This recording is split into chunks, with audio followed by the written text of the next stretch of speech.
Hi, this is David Gomm in the stained glass studio, and today I want to give you some instruction if you want to install art glass in a pool table lamp. Now, we've had a number of different metalworking artists help us out in the past where we've needed to build frameworks for pool table lamps, and this particular uh, set of photos that I'm going to show you, uh, we we did some Utah Jazz basketball uh, scenes, and we also did some Dallas Cowboy. We've done other uh, team logos, but these are the ones that I had the best pictures of. Now, let me start off by saying that we don't actually electrify lamps. What we do is we build a shade and then have an electrician install some kind of a light package. And that's something that clients need to work out on their own. But we do sell a pattern for pool table lamps and also square lamps that can be hung. And that's on Etsy. And I'll put a link down below in the description. And like I said, we've worked with many different welders who've been able to follow our little plans that we put out, and they've been successful. But now what I want to do is kind of describe to you what you need to do for putting the glass in the finished shade. So the first thing you want to do is cut out some poster board blanks that fit inside your frame.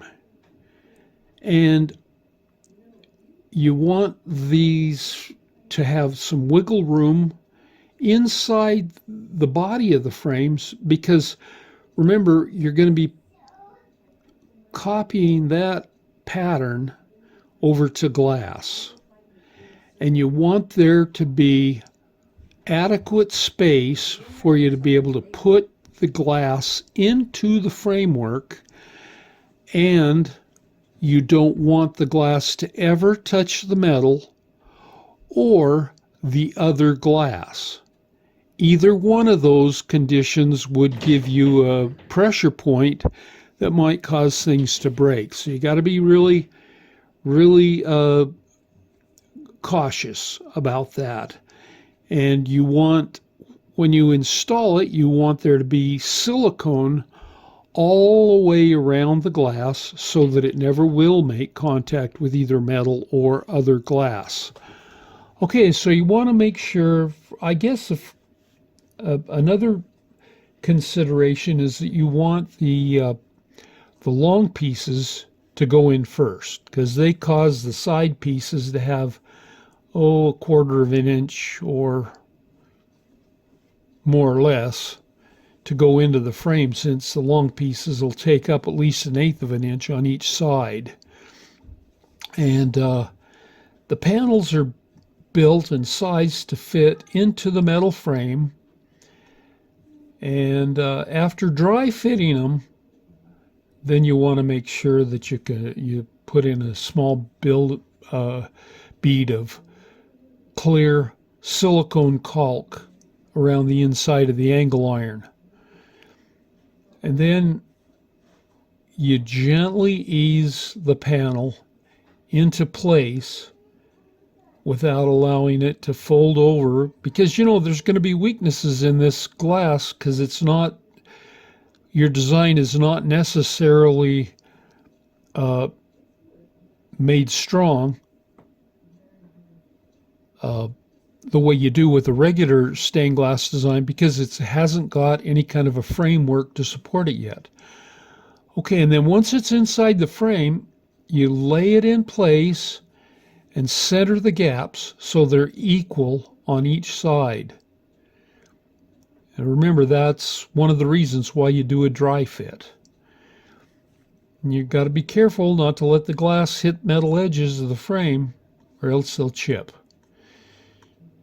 Then you apply silicone to the inside of the side panel and ease that first side panel into place.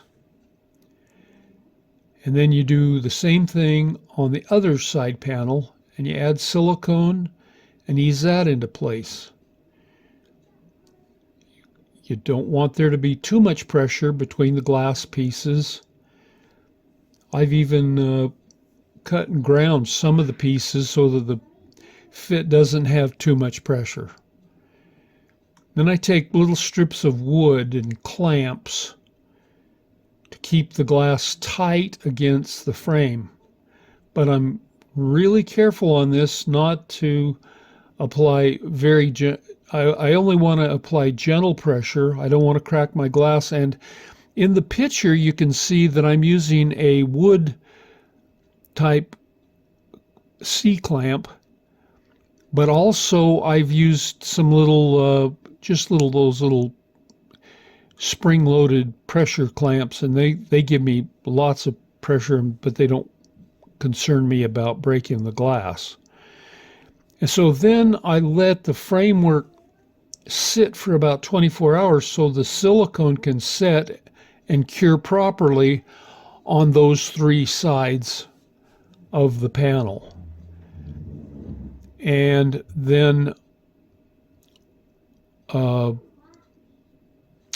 usually at that point, I asked Jeannie to help me out here a little bit, and she will put the black patina on the window just to touch it up a little bit, and sometimes she'll wax it and polish it.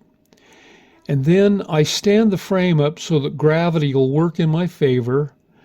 I take the little extra sticks that were being used to clamp the panels, and then I ease the final panel in place. I have to get the widest edge into the framework first, and then pull the panel up into place so that the whole thing fits perfectly. I do it without silicone first so that I'm sure that it fits. And once I'm sure with the dry fit, then I bed it into some silicone. And at each of the corners, I make sure that there isn't any pressure against the glass. And I add a bead of silicone between the panels so that I can fill the slight gap between them. You gotta have this space because you don't want glass edges to touch. Heat expansion can cause them to expand and contract, and they can break each other. So silicone protects against that kind of breakage. And then I put sticks and clamps, and sometimes you can see in the picture I even put a couple of notebooks in the framework to hold everything in place while it cures. And there you have some of the finished pieces that I've done. You can pick your favorite sports teams or rodeo themes. There's just so many things you can do with pool table lamps. They make a really nice project. Well, I hope this has been fun for you. It was fun for me because I'm kind of going down memory lane. All right, we'll see you on our next video. Thanks.